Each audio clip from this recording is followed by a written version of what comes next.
Alors, premier point, le président de la République était ce matin accompagné du ministre de la Défense, M. Longuet, sur la base aérienne de Solenza. Vous savez que cette base,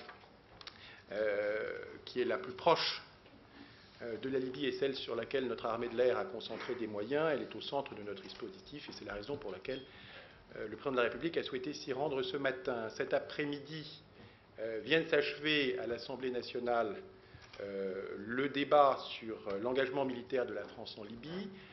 Il était conduit par le Premier ministre en présence du ministre de la Défense. Ce débat à l'Assemblée va maintenant être prolongé par un deuxième débat au Sénat, également ouvert par le Premier ministre. Il sera conclu par M. Longuet. Je vous rappelle que ces débats sont conduits dans le cadre du nouvel article 35.2 de la Constitution, qui date de la révision constitutionnelle du 23 juillet 2008, dont l'objectif est d'associer davantage le Parlement à l'engagement de nos forces et de vivifier le débat démocratique sur les questions de défense en faisant en sorte que très tôt dans une intervention, il y ait une visibilité qui soit donnée, la meilleure des visibilités étant bien évidemment le débat entre l'exécutif et le législatif. Donc ce débat s'est achevé à l'Assemblée nationale, il s'entame maintenant au Sénat. Je voulais donc vous renvoyer au discours du Premier ministre qui évoque très clairement ce que sont les raisons et les conditions de l'engagement de la France. Il a notamment, je le cite, rappelé que la France ne conduit pas une guerre contre la Libye, mais une opération de protection des populations civiles. Le Premier ministre a également indiqué qu'il voulait saluer le dévouement, le professionnalisme et le courage de nos soldats qui participent aux opérations. Troisième point que je voulais partager avec vous, la structure du commandement, puisque je sais que c'est une question qui nous passionne tous et qui a conduit ici à de riches débats hier et avant-hier. Bon, je vous rappelle d'abord que, quelles que soient les réflexions conduites actuellement sur la structure de commandement, les opérations ont lieu et se déroulent de façon efficace. Deuxièmement, notre ministre des Affaires étrangères, à l'occasion du débat tenu à l'Assemblée nationale, a précisé ce qu'étaient actuellement les positions de la France. Il a bien évoqué l'orientation vers un niveau de décision politique qui relève des pays qui participent à l'opération ainsi que des pays de la Ligue arabe et bien évidemment, de façon complémentaire à ce niveau de décision politique, l'utilisation des capacités, notamment des moyens de planification de l'Alliance. Donc les positions de la France ont clairement été évoquées par notre ministre des Affaires étrangères devant la représentation nationale. Dernier point, avant de céder la parole au colonel Burkhardt, les opérations de la journée se sont conduites conformément aux résolutions de Nations Unies sur les mêmes bases que celles que le colonel Burkhardt nous présentait les jours précédents. Deux points me paraissent particulièrement devoir mis en exergue. Comme l'état-major des armées vous l'a présenté il y a quelques heures, l'action opérationnelle conduite à partir du Charles de Gaulle.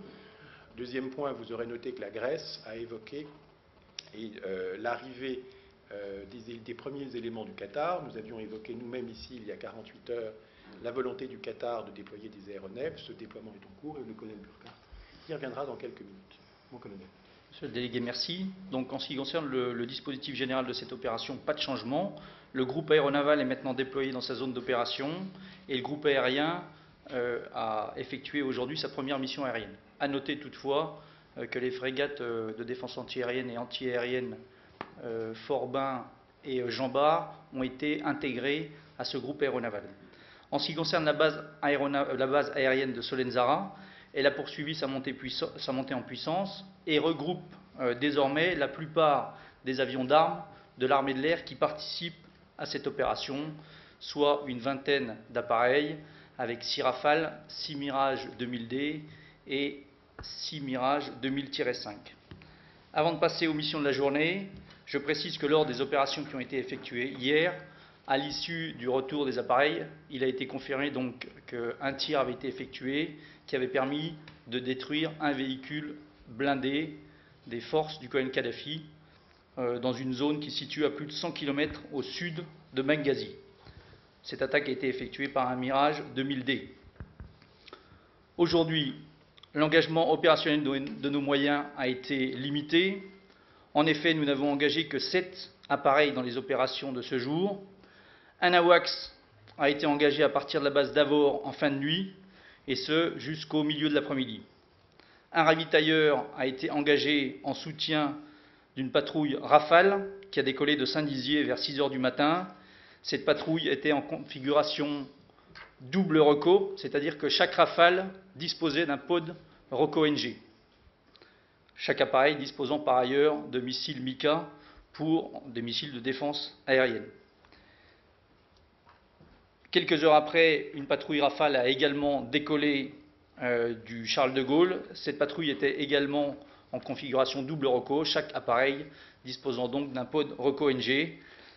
Cette patrouille était accompagnée par un Rafale en version ravitailleur. Tous les appareils avaient rejoint leur base et le porte-avions en début d'après-midi. Deux raisons à ce moindre engagement. Tout d'abord, l'intégration dans la planification d'aéronefs d'autres nations. Ensuite, la mise en place de procédures plus fines et plus détaillées dans la planification. Donc cette journée de moindre engagement permet de réaligner les planifications qui ont été faites aujourd'hui selon les nouvelles procédures pour démarrer demain, donc comme je vous disais, sur des procédures un peu plus fines qui permettent d'agréger un plus grand nombre d'appareils. Quelques points à préciser, avec un bref retour en arrière sur la manœuvre logistique qui soutient cette opération. Dès samedi, je vous avais signalé le rôle déterminant des escadrons de transport basés à Évreux et à Orléans. Ces escadrons, associés à des mouvements routiers, mais également des mouvements maritimes, ont permis la montée en puissance des bases aériennes situées sur le continent, du groupe aéronaval et ensuite de la base aérienne de Solenzara. Donc pour ces escadrons, mais également pour l'escadron Esterel, qui a apporté un certain nombre de rotations, cela représente plus de 40 missions qui ont été réalisées lors de ces derniers jours. Enfin, en ce qui concerne la base aérienne de Solenzara, elle voit son effectif passer habituellement de 1000 personnes environ à aujourd'hui plus de 1500, et ceci est soutenu donc par le groupe de soutien de la base de défense de Solenzara. Point complémentaire, en ce qui concerne le Qatar, comme vous l'a dit monsieur le délégué, 2 Mirage 2000-9 ont déjà rejoint la base de la Sud en Crète. D'autres sont attendus dans les jours à venir. Et nous avons prévu, la France a prévenu de localiser 2 Mirage 2000-5 français sur cette base avec les appareils qataris avec lesquels nous conduisons régulièrement des entraînements.